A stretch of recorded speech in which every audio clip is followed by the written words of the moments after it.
놀라운 은혜와 권세를 허락해 주심에 감사를 드립니다. 하나님, 우리가 불의한 자가 아니라 하나님의 자녀임을 기억하고 하나님의 자녀답게 살아가는 우리의 인생이 되게 하여 주시옵소서. 그래 하나님, 이 땅 불의한 세상 가운데서 우리가 오늘 하루도 그리스도인으로서 어떻게 살아야 할 것인가를 우리 주님 앞에서 답을 찾게 하시고, 또 그렇게 살아갈 때 세상이 주지 못하는 기쁨과 은혜를 오늘도 충만히 누리며 살아가는 우리의 복된 인생이 되게 하여 주시옵소서. 특별히 하나님, 주님께 찬양 올려드린 것처럼 이 땅을 살아가면서 이 세상을 바라보며 살아가는 인생이 아니라 주 하나님 지으신 모든 세계를 바라보며 감사와 영광의 삶을 살아드리는 귀한 한 날이 되기를 간절히 소원하며 예수 그리스도의 이름으로 기도드립니다. 아멘. 하나님 말씀 보겠습니다. 마태복음 13장 24절부터 43절까지 말씀입니다. 마태복음 13장 24절부터 43절까지 말씀입니다. 하나님의 말씀을 읽겠습니다. 예수께서 그들 앞에 또 비유를 들어 이르시되 천국은 좋은 씨를 제밭에 뿌린 사람과 같으니 사람들이 잘 때에 그 원수가 와서 곡식 가운데 가라지를 덧뿌리고 갔더니 싹이 나고 결실할 때에 가라지도 보이거늘 집주인의 종들이 와서 말하되 주여, 밭에 좋은 씨를 뿌리지 아니하였나이까? 그런데 가라지가 어디서 생겼나이까? 주인이 이르되 원수가 이렇게 하였구나. 종들이 말하되 그러면 우리가 가서 이것을 뽑기를 원하시나이까? 주인이 이르되 가만두라. 가라지를 뽑다가 곡식까지 뽑을까 염려하노라. 둘 다 추수 때까지 함께 자라게 두라. 추수 때에 내가 추수꾼들에게 말하기를 가라지는 먼저 거두어 불사르게 단으로 묶고 곡식은 모아 내 곡간에 넣으라 하리라. 또 비유를 들어 이르시되 천국은 마치 사람이 자기 밭에 갖다 심은 겨자씨 하늘 같으니 이는 모든 씨보다 작은 것이로되 자란 후에는 풀보다 커서 나무가 되매 공중의 새들이 와서 그 가지에 깃들이느니라. 또 비유로 말씀하시되 천국은 마치 여자가 가루 사말 속에 갖다 넣어 전부 부풀게 한 누룩과 같으니라. 예수께서 이 모든 것을 우리에게 비유로 말씀하시고 비유가 아니면 아무것도 말씀하지 아니하셨으니 이는 선지자를 통하여 말씀하신 바 내가 입을 열어 비유로 말하고 창세부터 감추인 것들을 드러내리라 함을 이루려 하심이라.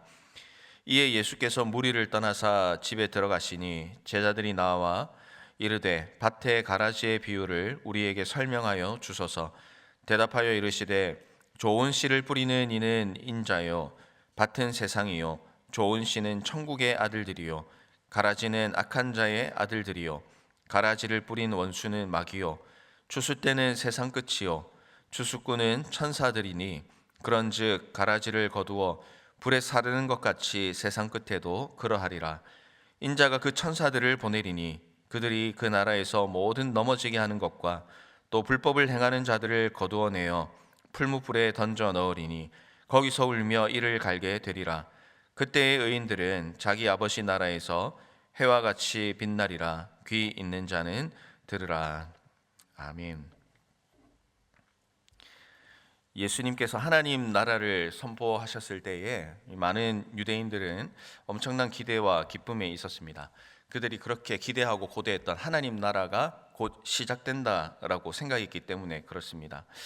그들은 하나님의 나라를 이렇게 이해했습니다. 빛의 아들과 어둠의 아들이 구별되는 나라, 즉 선택받은 유대민족과 선택받지 못한 이방민족이 완전히 분리되는 그런 나라를 꿈꿨다는 것이죠.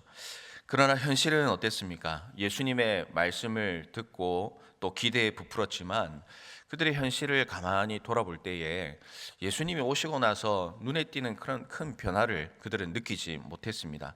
하나님 나라가 선포되고 있지만 여전히 이스라엘은 로마의 억압 속에 살고 있었고, 더군다나 하나님을 업신여기고 하나님 없이 살아가는 사람들이 오히려 자신들보다 더 잘 살아가는 것을 보고 있을 때에 그들은 점차 기대가 실망으로 바뀌게 되었던 것입니다. 이러한 상황 가운데서 예수님은 마태복음 13장의 비유를 통해서 하나님의 나라가 어떤 것인지에 대해서 가르쳐 줍니다. 너희가 생각하고 너희가 정한 그런 것이 하나님의 나라가 아니라 하나님께서 정하신 것, 또 하나님께서 우리에게 알기를 원하시는 그 하나님 나라의 정체성에 대해서 분명한 가르침을 주고 있습니다.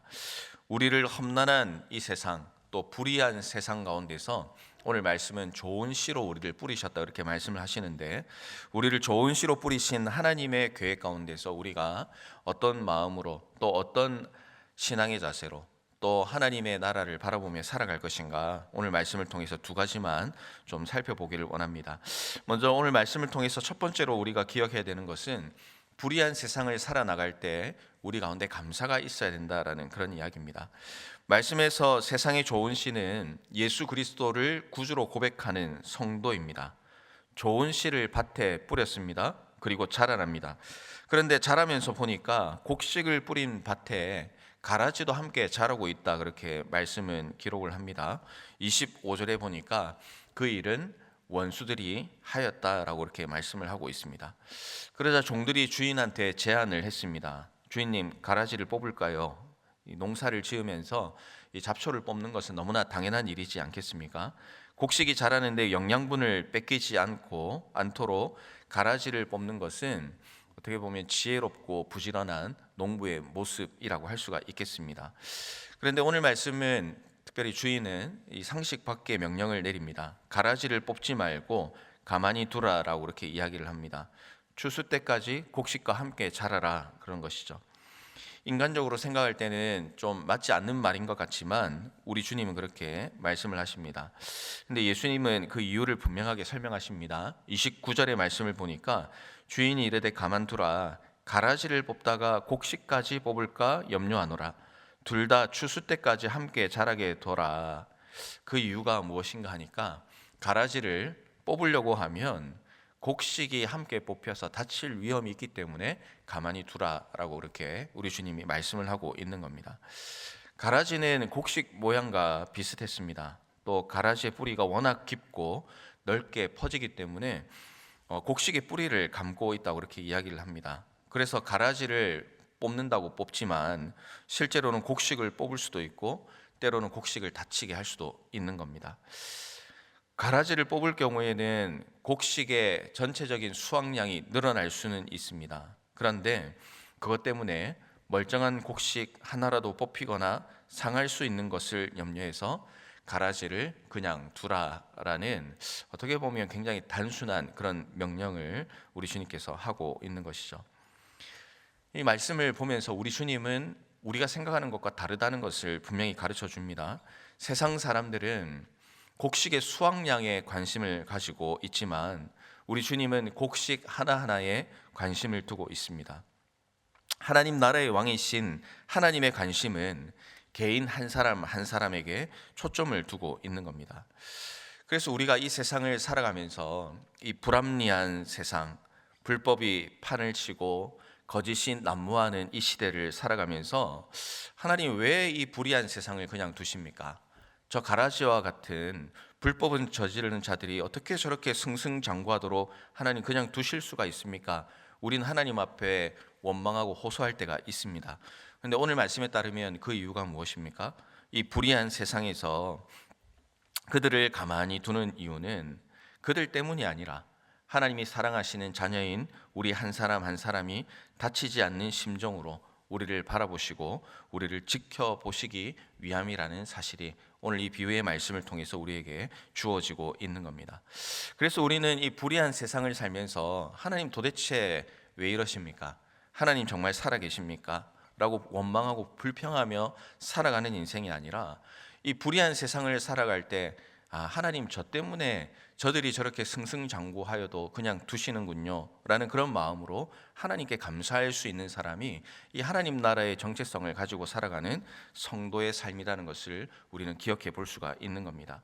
하나님은 우리 한 사람 한 사람을 사랑하시고 특별히 우리의 머리끝 하나라도 상하실까 염려하시면서 우리를 위하여 그 공의로우신 하나님이 끝까지 참고 계시다는 사랑을 기억하면서 우리는 오늘도 내일도 주님께 감사하며 살아가야 하는 것입니다.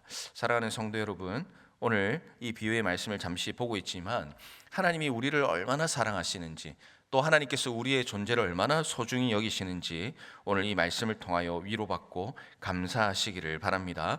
이 사실을 기억하면서 오늘도 우리의 삶에서 무슨 일을 만나든지 그 순간순간마다 하나님께서 나를 사랑하시는 것을 기억하고 경험하고 감사할 때에 오늘 하나님 나라가 주시는 놀라운 은혜와 축복을 오늘 우리의 삶에서 충만하게 경험될 줄로 믿습니다. 그런 고백의 삶이 오늘 이 자리에 계신 모든 성도님들의 삶 가운데 가득히 넘치기를 주님의 이름으로 축원합니다. 우리가 두 번째로 기억해 볼 수 있는 것은요, 이 마지막 날에 대한 소망이 우리 성도에게는 중요하다라는 것을 말씀을 통해서 깨닫게 됩니다. 앞서 곡식처럼 우리를 사랑하는 자녀로 살게 하신 하나님께 감사해야 한다는 말씀을 드렸습니다. 그런데 우리의 삶은 이제 실제적인 삶을 돌아보면 어떻습니까? 이 살아가는 것이 굉장히 힘들고 버거울 때가 참 많습니다. 무엇이 곡식이고 가라지인지 혼란스러울 때도 있고요. 또 가라지는 곡식이 먹고 자라는 영양분을 빼앗아 간다고 했지 않습니까? 그래서 당장 바라볼 때에는 이 불의한 세상에서 가라지와 함께 살아가는 것이 우리를 굉장히 힘들게 할 뿐만 아니라 우리를 자라지 못하게 하고 죽게 만들 것 같은 그런 느낌이 듭니다. 그래서 우리에게 희망이 있는 것보다는 그런 상황을 통해서 좌절과 실망도 느끼게 되는 것이죠. 우리 이 세상을 살아가면서 느끼는 많은 부분이라고 할 수가 있겠습니다. 하나님 나라에서 하나님의 자녀로 또 하나님이 주신 말씀대로 정직하고 또 그렇게 살아가는 것이 하나님께서 기뻐하신다는 것을 알지만, 정직하게 산다고 해서 이 땅에서 이렇게 존중을 받고 뭔가 좋은 결과를 낸다라는 느낌을 받지 못할 때가 있다는 겁니다. 오히려 정직하고 깨끗하게 살아가면 가라지가 곡식의 영양분을 뺏는 것처럼 정직하고 깨끗하게 살았더니 손해를 보고 또 피해를 입는 것 같은 그런 느낌을 받을 때가 참 많이 있다는 것이죠. 왜냐하면 가라지가 또 악인이 더 잘 되는 것이 눈에 선명하게 보일 때가 많기 때문에 그렇습니다. 그런데 오늘 예수님의 말씀은 무엇이라고 합니까? 이 39절부터의 말씀을 이렇게 요약해서 말씀을 드리면요, 가라지를 뿌린 원수는 마귀다. 추수되는 세상의 끝이고 추수하는 일꾼은 천사다. 가라지가 뽑혀서 불태워지듯이 세상의 끝도 그렇게 될 것이고, 인자가 자기 천사들을 보내면 천사들은 죄를 짓게 하는 모든 것들과 악을 행하는 모든 사람들은 그 나라에서 가려내 활활 타오르는 불 아궁이에 던져질 것이다. 그들은 슬피 울며 이를 갈 것이다. 그러나 의인들은 자기 아버지의 나라에서 해같이 빛날 것이다. 귀 있는 사람은 들으라. 이렇게 주님께서 말씀을 하고 있는 겁니다. 현재의 생활이 불합리하게 보이고 정직하게 살아가는 것이 손해처럼 느껴지는 그런 우리의 삶이 분명히 있지만, 그러나 오늘 이 말씀에 따르면 그렇게 살아가는 게 절대 손해가 아니다라는 것을 우리에게 가르쳐 주는 것이죠. 반드시 세상 끝에는 주님께서 가라지를 거두고 불에 사르고 넘어지게 하고 불법을 행하는 자와 그 모든 것들이 불에 던져지게 될 것이다 라는 약속의 말씀을 우리 주님께서 주신 것입니다. 그리고 의인들은 이 땅에서 손해보는 것처럼 잠시 느낄 수는 있지만 결국에는 종국에는 아버지의 나라에서 해와 같이 빛나게 될 것이다 라는 그 약속의 말씀을 우리에게 분명히 주고 계십니다. 우리가 지금 그리스도의 십자가 은혜로 하나님의 자녀가 되고 하나님의 나라를 경험하며 살아가고 있습니다. 하지만 완전한 하나님의 나라는 마지막 심판 때에 완성이 됩니다. 마지막 날에 우리는 완전히 구별되고 하나님께 영광을 돌리게 될 것입니다. 하나님께서는 그날이 반드시 임할 것이라고 약속하셨고, 우리가 변치 않는 그 하나님의 약속을 신뢰하고 살아간다면 우리는 그 소망을 가지고 오늘 우리에게 어떤 일이 일어나든지 하루하루를 살아갈 수 있는 힘과 능력이 이 약속을 주신 주님을 통하여 주어지게 될 것이다 라고 우리에게 귀한 약속의 말씀을 허락해 주고 있는 겁니다. 우리 사랑하는 성도 여러분, 주님의 자녀로 살아가고 또 말씀대로 살아가려 할 때에 힘든 일이 있습니까? 또 그렇게 살아가는 것이 버거울 때가 있습니까? 하나님은 우리를 기억하고 계신다는 사실을 꼭 기억하십시오. 그리고 우리 주님은 주님의 말씀대로 또 구원의 백성답게 살아간 우리를 결코 잊지 않으시고 종국에는 우리를 해와 같이 빛나게 하실 것이라는 이 약속의 말씀을 소망으로 삼고 오늘도 그런 소망을 가지고 어떤 상황에서든지 주님의 말씀대로 주님이 기뻐하시는 길로 걸어가시는 모든 성도님들이 되시기를 주님의 이름으로 축복합니다. 말씀을 정리합니다. 하나님의 나라는 오늘 이 말씀 중반에 보면 작은 겨자씨와 같이 시작하고 이렇게 보잘것없이 보이긴 하지만 결국은 공중의 새들이 그 가지에 깃들게 됩니다.